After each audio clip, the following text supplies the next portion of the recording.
నీకు సొమ్ములు లేవు అని చిన్న సూపులు చూస్తున్నరే, మనకు మేడలు లేవు అని శానా దూరంగా పెడుతున్నరే.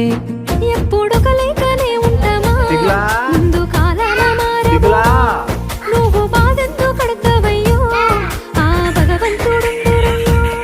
నీ పాదాలకే దండమెడుత పిల్ల, నువ్వు చిన్నదానివైనా నా 7 జన్మాలకే కోరుకుంటా మళ్ళా నా తోడు నీడలాగా. ఓ బావా అంత పెద్ద మాటలెందుకు నీదాన్ని నేను రయ్యా, నీ కడుపు నింపేటియా నేనే కాదు నీ కష్టాన అమ్మనయ్యా. ఏ పుణ్యము నేను చేసుకున్నాను నువ్వు దొరికినావే మరి, కన్నీళ్ళు కళ్ళల్లో రాకముందే గుండె కైతావు నువ్వు పిరి.